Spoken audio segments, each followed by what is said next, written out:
ইন্দোনেশিয়ার এই ভিডিওটি গোটা ফেসবুক জুড়ে ভাইরাল হয়েছে এবং গোটা ওয়ার্ল্ডে ভাইরাল হয়েছে। এই ভিডিওটির মধ্যে দেখা যাচ্ছে যে একটি ছেলে এবং একটি মেয়ে অসামাজিক অর্থাৎ জিনা করা অবস্থায় তারা একে অপরের সাথে তাদের শরীরটা লেগে গিয়েছে, এরা ছুটতে পারছে না। অনেকে বলছে যে এর একটা অভিশাপ এবং সত্য ঘটনা, অনেকে বলছে না এটা একটা মিথ্যা ঘটনা, এর একটা বানোয়াট ঘটনা। তো এটাই জানার জন্য কৌতূহলবশত আমার ইন্দোনেশিয়ান এক ফ্রেন্ডের কাছে আমি ফোন দিলাম যে দোস্ত, ইন্দোনেশিয়া যেহেতু ঘটনাটা ঘটেছে এই বিষয়টা আসলে কতটুকু সত্য। তো সে আমাকে বলেছে ইন্দোনেশিয়া একটা মুসলিম রাষ্ট্র হওয়ার পরেও তাদের সেখানকার মানুষ প্রচুর পরিমাণে পরকিয়া করে এবং এই পরকিয়া যাতে করে সমাজ থেকে চলে যায়, এই পরকিয়া যাতে সমাজ থেকে দূর হয়, এই জন্য তারা একটি শর্ট ফিল্ম তৈরি করেছে যেখানে তারা মূল মেসেজ দিতে চেয়েছিল যে আপনি যদি পরকিয়া করেন, খারাপ কাজ করেন, তো এই খারাপ কাজ করা অবস্থায় আপনি যদি মানুষের সামনে এটা প্রকাশ পেয়ে যায় তাহলে আপনি লাঞ্ছিত হবেন এবং আপনার সম্মানটুকু আর থাকলো না। এই মেসেজগুলি বোঝানোর জন্য ইন্দোনেশিয়ার মানুষেরা এই শর্ট ফিল্মটা করেছে।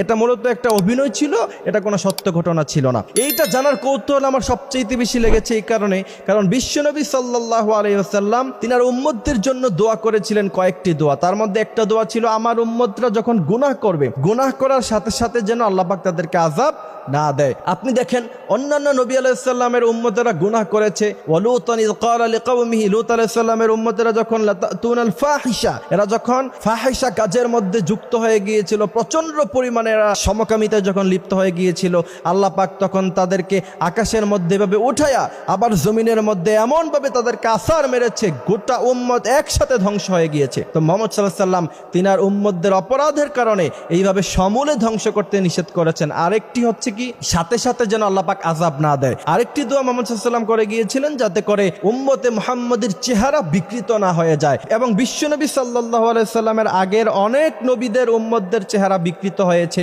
কেউ কুকুর হয়ে গিয়েছে অপরাধ করার কারণে, কারো চেহারা বানর হয়ে গিয়েছে অপরাধ করার কারণে। তো মুহাম্মদ সাল্লাল্লাহু আলাইহি ওয়াসাল্লাম দোয়া করেছেন যে আমার উম্মতদের চেহারা যাতে করে আপনি বিকৃত না করেন, এবং আল্লাহ পাক সেই দোয়া কবুল করছেন। এই কারণে মুহাম্মদ সাল্লাল্লাহু আলাইহি ওয়াসাল্লামের উম্মতরা গুনাহ করার সাথে সাথে আল্লাহ পাক তাদেরকে এমন অপদস্থ অথবা চেহারা বিকৃত করবেন না। কিন্তু এই কারণে যে আপনি গুনাহ ছাড়বেন না, আপনি গুনাহ করতেই থাকবেন, বিষয়টা এমন নয়। মুহাম্মদ সাল্লাল্লাহু আলাইহি ওয়াসাল্লামের এই দোয়ার বদৌলতে আল্লাহ পাক এখনো পর্যন্ত আমাদেরকে সেফ রেখেছেন। আর না হলে কত মানুষের চেহারা বিকৃত হয়ে যেত, কত মানুষ, সম্ভ্রান্ত মানুষ, সম্মানী মানুষ কুকুরের চেহারা হয়ে যেত।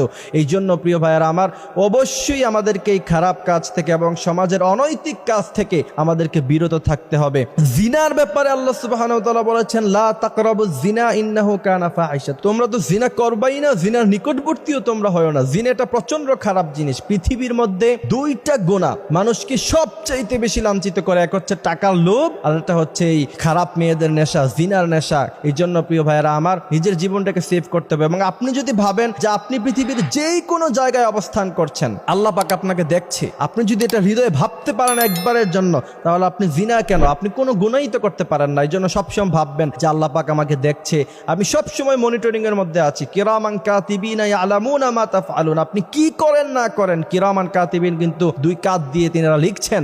এই জন্য প্রিয় ভাইয়েরা আমার, আল্লাহ পাক আমাদেরকে কথাগুলি বোঝার তৌফিক দান করুক, আমিন।